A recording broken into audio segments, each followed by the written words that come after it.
सुप्रभात। हमारे भी जितने शिक्षक बंधु, अभिभावक बंधु और प्रधानाचार्य महोदय बंधु, मेरे प्यारे प्यारे बच्चों, मेरे प्यारे बच्चों, आज हम पढ़ेंगे जगन्नाथ दास रत्नाकर को। जगन्नाथ दास रत्नाकर, मेरे प्यारे बच्चों, जैसा कि आपको इसकी जानकारी भी है कि जगन्नाथ दास रत्नाकर का जन्म काशी उत्तर प्रदेश में हुआ था मेरे प्यारे बच्चों। और इनका जो जन्म है वह हुआ था 1866 काशी उत्तर प्रदेश, और उनकी मृत्यु हुई थी 1932। जन्म हुआ था इनका 1866 और मृत्यु हुई थी 1932 में हुई थी मेरे प्यारे बच्चों।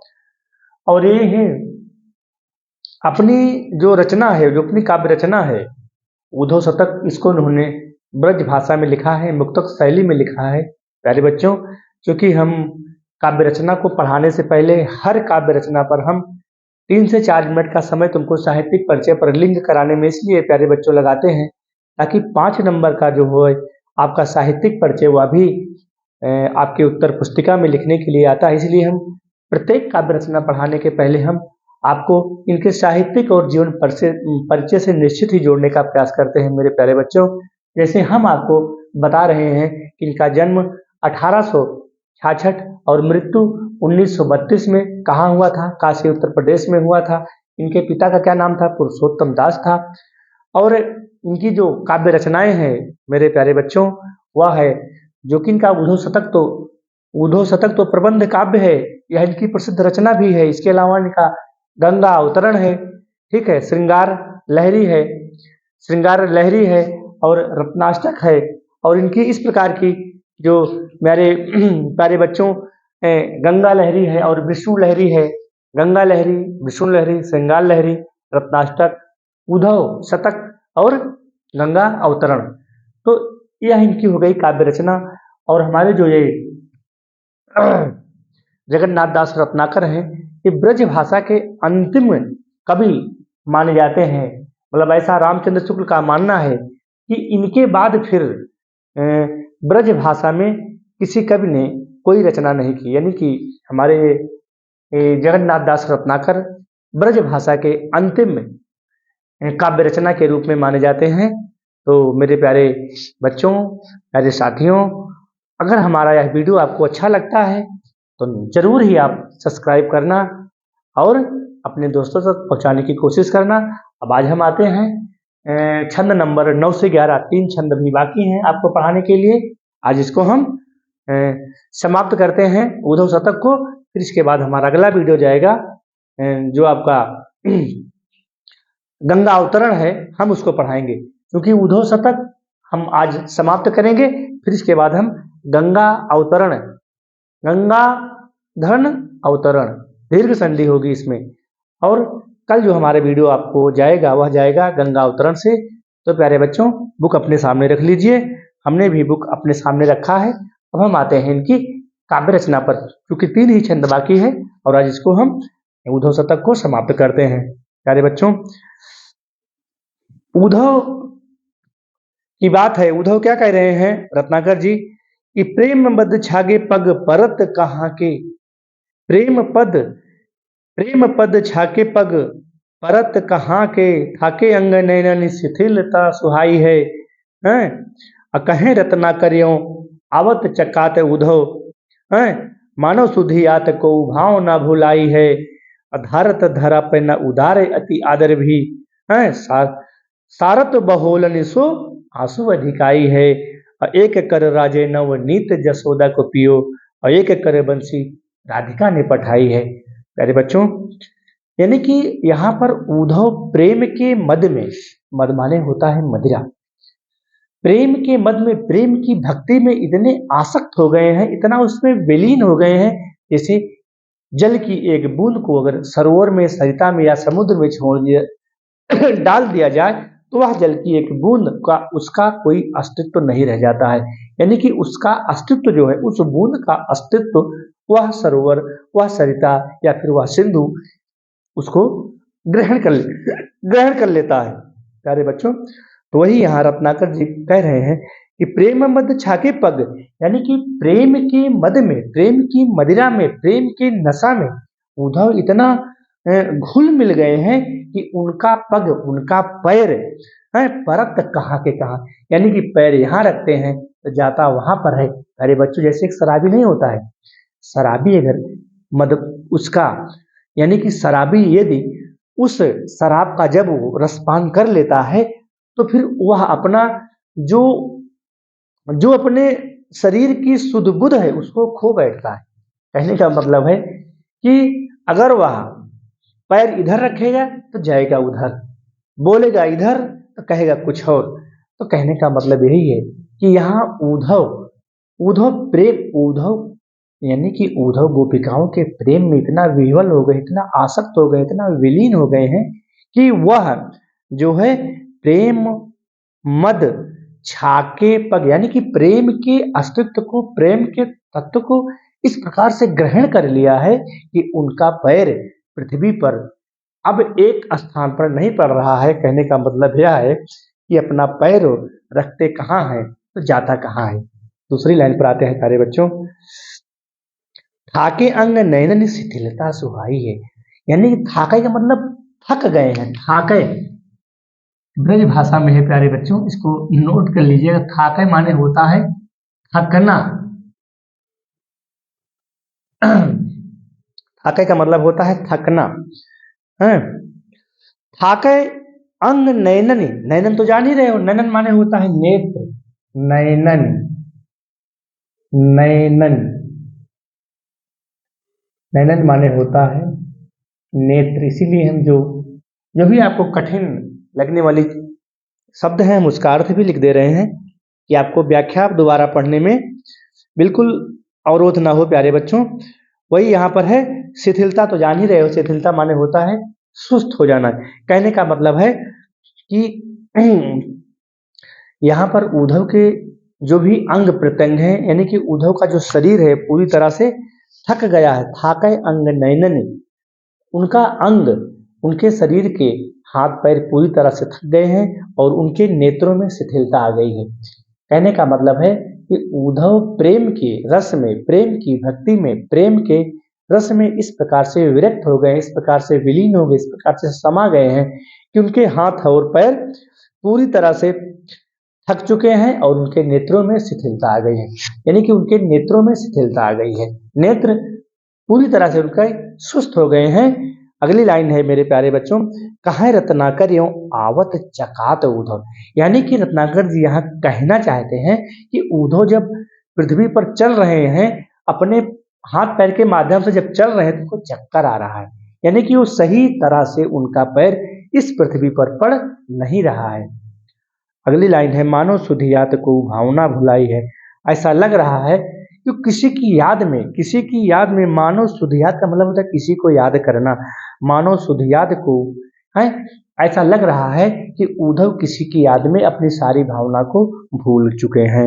अधारत धरा पे न उदार अति आदर सौ, यानी कि प्यारे बच्चों इसकी व्याख्या हम नीचे से देखते हैं, इसकी व्याख्या हम नीचे से देखते हैं। एक कर वंशी वर राधिका पठाई है, यानी कि रत्नाकर कहने का मतलब है कि एक कर, कर माने होता है हाथ, कर तो मेरे प्यारे बच्चों आप जानते ही हो, कर माने होता है हाथ।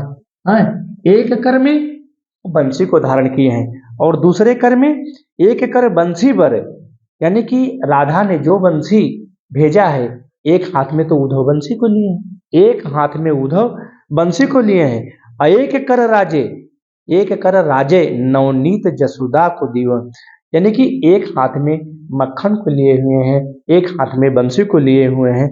असारत बहुलन सो आंसू अधिकाई है, यानी कि कहने का मतलब है कि जो उन्होंने अपना कुर्ता धारण किया है, सारस माने होता है कुर्ता, यानी कि जो कुर्ते को उद्धव ने धारण किया है उसी कुर्ते से इससे नहीं होता, इस प्रकार से आंसू को अपने पोंछ रहे हैं, क्योंकि दोनों हाथ उनके फंसे हुए हैं। एक हाथ में राधा ने बंसी को दिया है कि हमारे श्याम को, हमारे कृष्ण को इसको दे दीजिएगा, और दूसरे हाथ में जसोदा माता ने मक्खन भेजा है कि हमारे कन्हैया को इस मक्खन को दे दीजिएगा।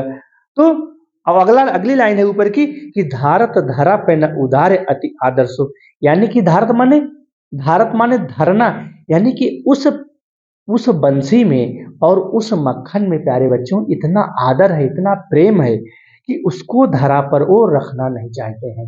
कौन? उद्धव जी।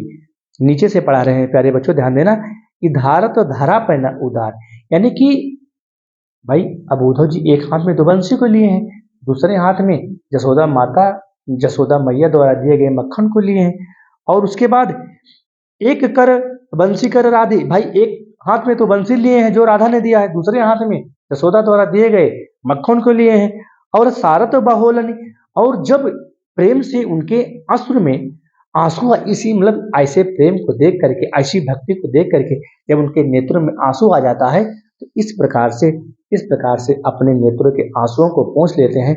लेकिन उस मक्खन को और उस मुरली को प्यारे बच्चों इतना उसमें आदर है, इतना उसमें प्रेम है, इतना उसमें भक्ति है कि वह पृथ्वी पर रखना नहीं चाहते मेरे प्यारे बच्चों।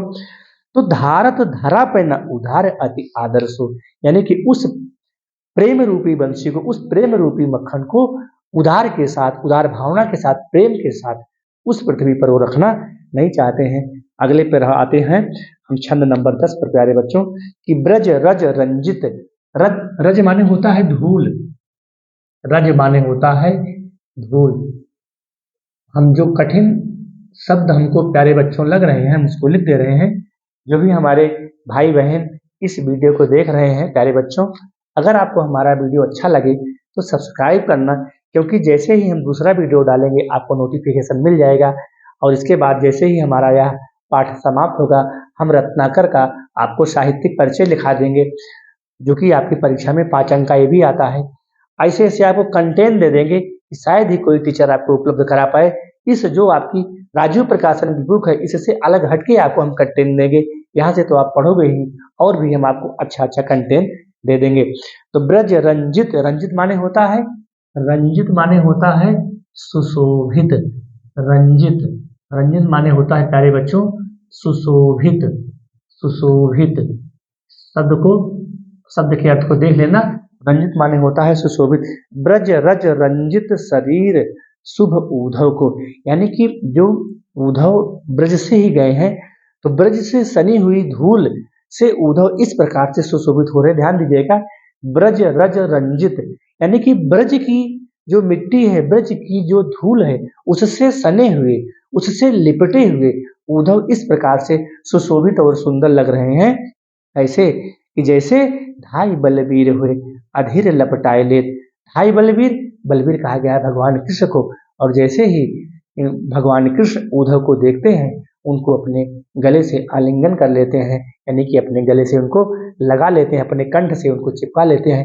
क्यों चिपका लेते हैं भगवान कृष्ण? क्योंकि उद्धव के शरीर में ब्रज की धूल, ब्रज का रण, वो मतलब ब्रज की धूल और ब्रज का रज चिपका हुआ है। और उस ब्रज की धूल में, उस ब्रज की धूल में गोपिकाओं का प्रेम भी उसी के साथ चिपका हुआ है। इसीलिए भगवान कृष्ण ढाई बलवीर हुए अधीर, यानी कि अधीर होकर के, बिल्कुल अधीर होकर के उद्धव को अपने गले से लगा लेते हैं।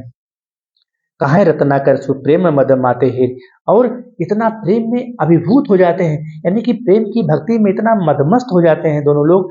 तो दोनों को उद्धव और भगवान कृष्ण जब गले से लिपट जाते हैं तो कहाँ रत्नाकर सुप्रेम मद, यानी कि प्रेम के मद में, प्रेम की भक्ति में एक दूसरे से लिपट जाते हैं और माते हेर उनको पता ही नहीं रहता है। थरकति वाह थाम थरहा, थरकति वाह थाम थहारे थिरहाए लेत, और उनकी जो बाहें हैं पूरी तरह से वो थिरकने लगती हैं, यानी कि उसमें कंपन होने लगता है। कीरत कुमारी, प्यारे बच्चों कीरत कुमारी कहा गया है राधा को। कीरति कलित ललित सो अपीकी, कीरत कुमारी, कीरत कुमारी कहा गया है राधा, ये राधा है। कीरत कुमारी राधा को कहा गया है। कीरत कुमारी के दरस रस सद्य ही की, सद्य माने होता है आज, यह सद्य, सद्य माने होता है आज, सद्य माने होता है आज। कीरत कुमारी राधा को कीरत कुमारी के दर्श, यानी कि राधा के दर्शन को हाँ, किरत कुमारी के दरस रस की सद, यानी कि यहाँ पर भगवान कृष्ण के कहने का मतलब है कि उद्धव आज ही, ध्यान दीजिएगा, कृष्ण के कहने का मतलब है कि उद्धव उद्धव आज ही ताजा भगवान ओ राधा के दर्शन को करके आ रहे हैं, यानी कि ताजा ताजा। कहने का मतलब है भगवान कृष्ण के कि आज ही उद्धव राधा के दर्शन को कर करके, यानी कि राधा के दर्शन को करके चले आ रहे हैं। इस लाइन का यही अर्थ होगा कि किरत कुमारी के दरस, किरत कुमारी का दर्शन करके, यानी कि किरत कुमारी के दर्शन को पा करके उद्धव आज ही ब्रज से गोकुल में आए हुए हैं। तो फिर क्या होता है, छलकन चाहि पलकन पुलकाए लेत। छलकन यानी कि उनके नेत्रों में छलकन चाहे, वो चाहते हुए भी उनकी पलकों से आंसुओं की धारा निकलने नहीं पाती है, उसको उसमें छलकाए हुए हैं कौन, उद्धव। किस लिए, नीचे की लाइन में बताते हैं प्यारे बच्चों कि छलकन चाहि पलकन पुलकाए ले। पुलकना माने होता है खुशी से, यानी कि खुशी से उनके नेत्रों में अश्रु की धारा भरी हुई है, लेकिन उसको पृथ्वी पर गिरने नहीं देते हैं कौन, उद्धव जी। नीचे की लाइन देखिए प्यारे बच्चों, परत परन न देत एक बूंद। भूमि माने होता है पृथ्वी, भूमि, बड़ा नया शब्द आया है भूमि। भूमि माने होता है पृथ्वी, भूमि माने होता है पृथ्वी, और कोच माने होता है कोच, कोच माने होता है, कोच माने होता है प्यारे बच्चों कोख। जैसे हम सभी लोग अपनी माँ की कोख से पैदा हुए हैं। कोच ये संस्कृत का शब्द है, ये संस्कृत का शब्द है और इसका अर्थ होता है कोख। तो कहने का मतलब यह है कि परत न देत एक बूंद पुहुम की कोच, यानी कि उनके उद्धव के नेत्रों में अश्रु की धारा पूरी तरह से भरी हुई है और पलकें उनकी डबडबाई हुई हैं, पलकें उनकी अश्रु की धारा से डबडबाई हुई हैं, लेकिन उनके नेत्र अश्रुओं से बिल्कुल छलक रहे हैं, लेकिन पृथ्वी पर हैं परन न देत एक बूंद, यानी कि पृथ्वी की कोख को एक भी बूंद देना नहीं चाह रहे हैं कौन, उद्धव जी। हैं परन न देत एक बूंद, उस पृथ्वी पर एक, यानी कि उस पृथ्वी पर अपनी आंसू के एक बूंद भी पड़ने नहीं देना चाहते उद्धव। क्यों नहीं चाहने देते कि पोंछ पोंछ पट निज नैनन लगाए ले। पट माने होता है कपड़ा, जो पीताम्बर को उद्धव जी लिए हुए हैं उसी पीताम्बर में उस अश्रुधारा को पोंछ पोंछ करके अपने गले में लटकाए हुए हैं। अंतिम आते हैं प्यारे बच्चों, छावते कुटीर कहूँ रम्य जमुना के तीर। रम्य माने होता है सुंदर लगना, रम्य कहते नहीं भाई बहुत रमणीय स्थान है, बहुत सुंदर स्थान है। रम्य माने होता है सुंदर, ऐसा कहा नहीं गया है कि यह बगीचा भाई बहुत रमणीय है, बहुत सुंदर है, वही है रम्य। रम्य माने सुंदर लगना। छावते कुटीर कहूँ रम्य जमुना के तीर, उद्धव कहना चाह रहे हैं कि अगर मैं, हमारी यही इच्छा थी कि मैं उस यमुना के किनारे पर अपनी कुटिया को छावा करके, उस सुंदर यमुना के किनारे पर अपनी कुटिया को छावा करके वहीं पर मैं निवास करता, उसी यमुना के तीर पर, उसी यमुना के तीर के किनारे मैं अपनी कुटिया को छावा करके वहीं पर मैं निवास करता। और क्या करता, गौन रौन रेती में कदापि करते नहीं, यानी कि उसी बालू की रेती में मैं अपने जीवन को व्यतीत कर लेता। गौन रौन रेती सौ कदापि करते नहीं, यानी कि मैं उस यमुना के किनारे की जो बालू है, रेती है, उसमें उसी में मैं रह करके अपने जीवन को व्यतीत कर लेता। और कहाँ रत्नाकर जी कहना चाह रहे हैं कि बिहाई प्रेम गाथा गूढ़, यानी कि यह जो प्रेम की गाथा है, प्रेम की जो वीर गाथा है, बहुत ही गूढ़ है। प्यारे बच्चों, कहने का मतलब है कि प्रेम एक गूढ़ रहस्य है, प्रेम की परिभाषा अकाट्य है। अगर पूरा विश्व, एक पूरा संसार एक तरफ हो जाए और प्रेम एक तरफ हो जाए, लेकिन संसार कम पड़ जाएगा। प्रेम का रहस्य बहुत ही बड़ा है, प्रेम को परिभाषित करना बहुत ही जटिल है, बहुत ही कठिन है। प्रेम का मतलब होता है प्यारे बच्चों, प्रेम निस्वार्थ होता है।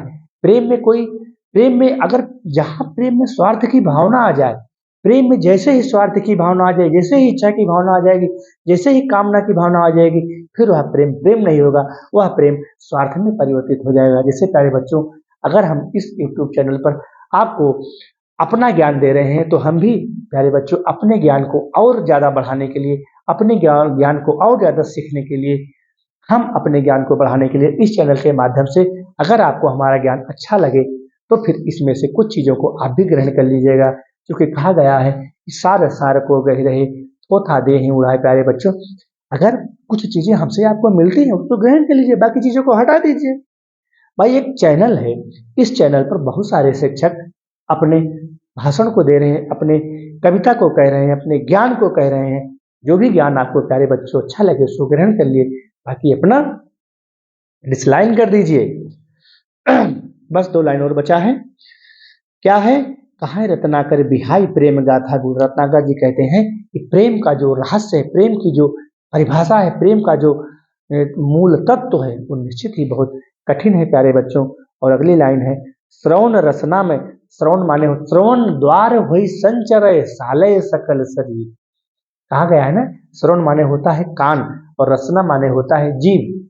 श्रवण यहाँ लिख दे रहे हैं, श्रवण, श्रवण द्वार हुई संचरय सालय सकल शरीर। श्रवण माने होता है कान और रसना माने होता है, यहाँ लिख दे रहे हैं प्यारे बच्चों, रसना माने होता है जीव, जीव होता है। श्रवण द्वार हुई संचरय सालय सकल शरीर। तो क्या है? श्रवण रसना में रस और भरते नहीं, यानी कि कान के द्वारा अब और रस को अपने अंदर ग्रहण करना बहुत कठिन है। यानी कि कान से सुनना उस भक्ति को, उस प्रेम को और अब सुनना कान के माध्यम से, यानी कि कान से और मुख से उसको व्यक्त करना बहुत ही अब कठिन है। श्रवण रसना में रस और भरते नहीं, यानी कि उस प्रेम की भक्ति को कान के माध्यम से न तो सुना जा रहा है, न ही हम जीभ के माध्यम से, वाणी के माध्यम से बोल पा रहे हैं। बस इतना ही प्यारे बच्चों समझिए, उस प्रेम की भक्ति को, उस प्रेम के तत्व को, उस प्रेम के गूढ़ रहस्य को न तो कानों के द्वारा सुना जाया जा रहा है और न जीभ के द्वारा, वाणी के द्वारा बोला जाया जा रहा है। अगली लाइन है प्यारे बच्चों, गोपी ग्वाल बालन के उमड़त आंसू देख। इस प्रकार से गोपियों के उमड़ते हुए आंसू को देख करके, गोपियों के उमड़ते हुए आंसू को देख करके लेख प्रलयागम हम नए को डरते नहीं। ऐसा लग रहा है कि कोई प्रलय का भूचाल आ गया है, प्रलय की आंधी आ गई है, प्रलय का भूखंड आ गया है। होती चित चाब जब न राव रे चितावन को। चितावन माने होता है चित्त को, चाव माने खाना, होती चित चाव, यानी कि चाव को मतलब होता है प्रेम से। कोई चीज जैसे चाव से खाई जाती है, प्रेम से खाई जाती है, वही है होती चित्त चाव जौना राव रे चितावन को। यानी कि चित्त में इस इतना प्रेम, यानी कि उद्धव के चित्त में, उद्धव के अंतस्थल में, उद्धव के हृदय में इतना प्रेम पैदा हो गया कि तज ब्रज गांव इतई पांव धरते नहीं। उनको लग रहा है, तज माने त्यागना, कि तज ब्रज गांव, वो ब्रज के गांव को छोड़ना ही नहीं चाहते। यानी कि प्यारे बच्चों, इतने पांव धरते नहीं, उनका पैर उधर गोकुल को आने के लिए वापस ही नहीं हो रहा है। प्यारे बच्चों, कहने का मतलब है तज ब्रज गांव इतय, ब्रज के गांव को जहां पर गोपियां रह रही हैं, ग्वाल बाल रह रहे हैं, उनकी प्रेम की भक्ति को देख करके, उनकी प्रेम की आतुरता को देख करके, उनके प्रेम के रहस्य को देख करके उद्धव का सारा घमंड, सारा अहंकार, सारी योग साधना सब समाप्त हो गई। प्यारे बच्चों, यही रत्नाकर के उद्धव का सार है। यहाँ पर गोपिकाओं के प्रेम के आगे, गोपिकाओं की भक्ति के आगे, गोपिकाओं के रहस्य के आगे, गोपिकाओं के अकाट्य भगवान कृष्ण के प्रति अकाट्य प्रेम के आगे उद्धव का सारा अहंकार धरा का धरा रह गया और उद्धव धराशायी हो गए। वही उद्धव जो योग की साधना को लेकर के गोपियों को समझाने के लिए ब्रज आए थे, आज वही उद्धव अपने नेत्रों में उस प्रेम के आंसू को इस प्रकार से भरे हुए हैं, वह प्रेम का आंसू छलक रहा है लेकिन पृथ्वी पर गिरने नहीं पा रहा है। प्यारे बच्चों, तो आज हम इस प्रकार से इसको हम समाप्त करते हैं। तज ब्रज गांव इतय पाओ धरते नहीं, यानी कि वो ब्रज के गांव को, ब्रज के लोगों को, ब्रज की गोपिकाओं को छोड़ना नहीं चाहते और पूर्ण उद्धव का सारा अहंकार, सारी योग साधना धरी की धरी रह गई। प्यारे बच्चों, आज उद्धव शतक को हम समाप्त करते हैं। कल के वीडियो में प्यारे बच्चों गंगा अवतरण को हम आपको पढ़ाएंगे प्यारे बच्चों। वीडियो को लाइक करना मेरे प्यारे और सब्सक्राइब करना, क्योंकि आपके लिए मैं अगर आप लाइक करते हैं तो उससे हमारा मोटिवेशन बढ़ता है और अगले वीडियो में हम और ही मेहनत के साथ और ही शिद्दत के साथ आपके साथ हम पेश आएंगे। बस आज यहीं तक। धन्यवाद प्यारे बच्चों।